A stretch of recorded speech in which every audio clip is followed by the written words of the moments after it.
हमारे केले रो के मन नहीं खिला गए ऐसे हम चाहते नहीं कि रोड जल्द से जल्द चल ए राजा जी राउर याद हमारे ना आवेला तो काहे नहीं खियावा को होली में ए राजा जी देखो देखो तो सावन बीते वाला बा अब बुझाता कि देखो देखो तो होलियो बीत जाए। होली में आए तुम बैठिए मैं तेरा बिछाना वो का नहीं करती है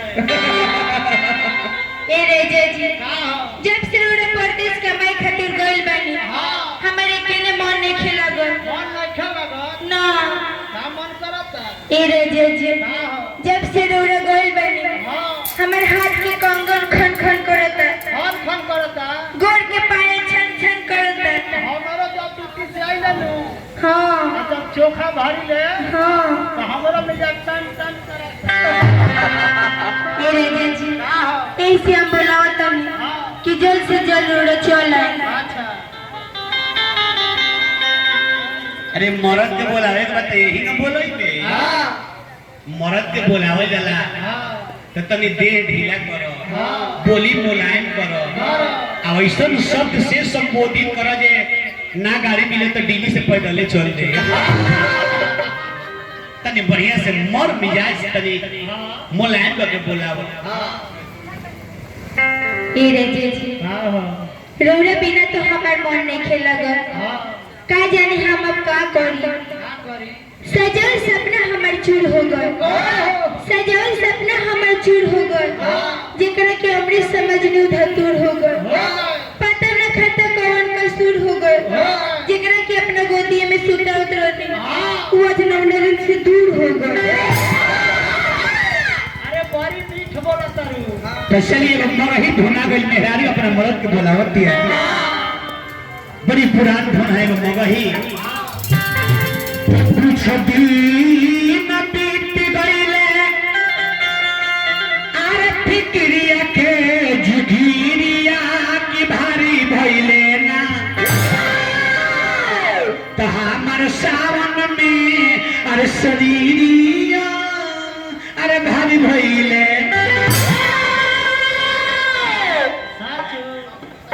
शक्ति साउंड मुरारपुर से पुरस्कार आईबा महादेव से प्रार्थना कर शुभ अपना खातिर तो चलो तने फिर से बहरी चलो मेहरारू मरद को बुलाओ किया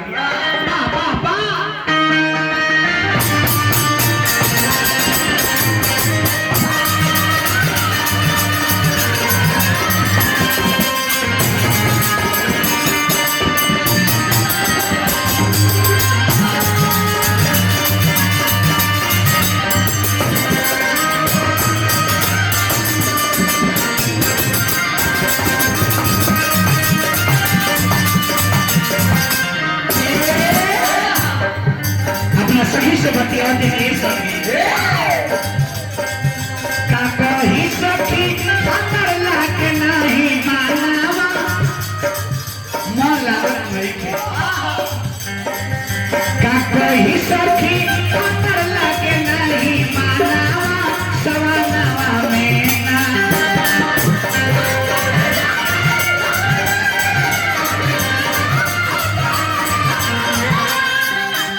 आगे भी हमरा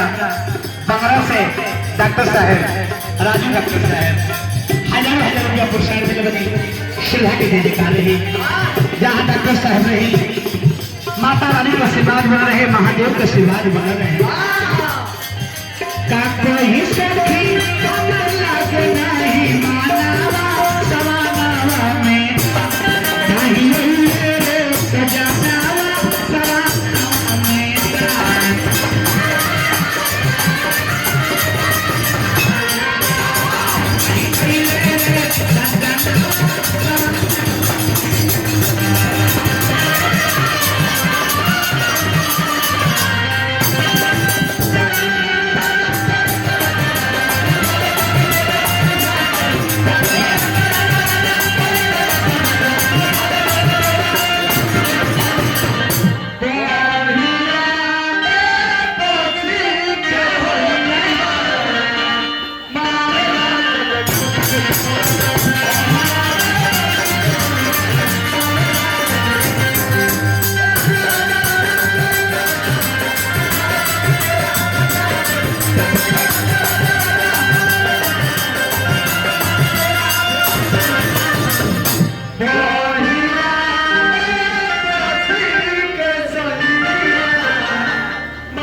कैसे के मानी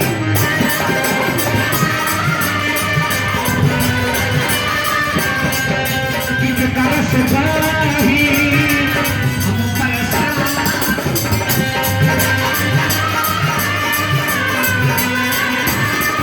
भली करानी कैसे के मानी कि कर से बाही हम परेशान ऐसा उनका बिना सुनो सुनो लगता पलावा सवनवा में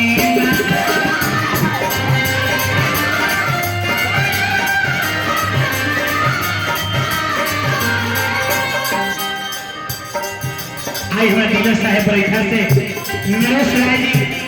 101 रुपया पुरस्कार संध्या के देगा रही महादेव से प्रार्थना शुभकामना करते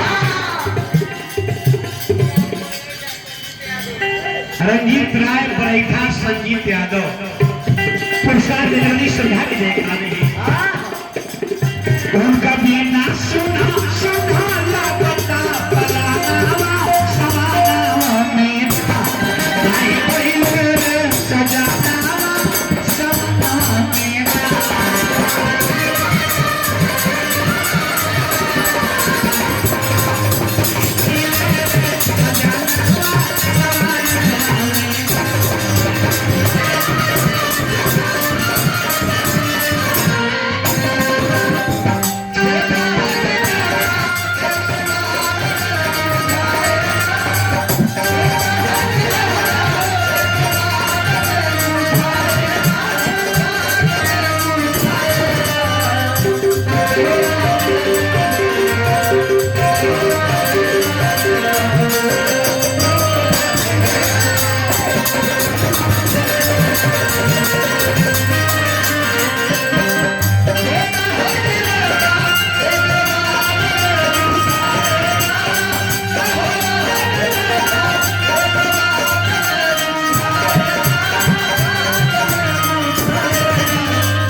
शिव शक्ति बिजली घर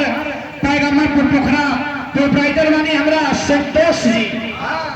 हजारों हजार रुपया प्रसाद दिलवाने बार बार बंदर अभिनंदन कर संध्या के जगा रही बाबा ढोरनाथ से प्रार्थना करो शुभकामना करो तो लास्ट में कह दिया कि आयो मरैया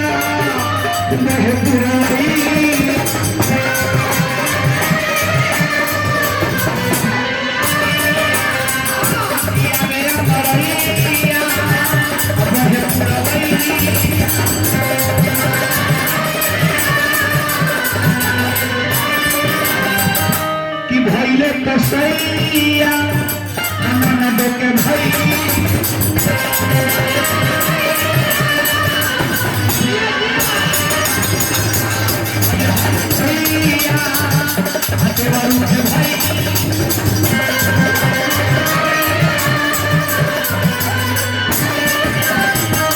साहेब समाती तोले है जो राना सराना में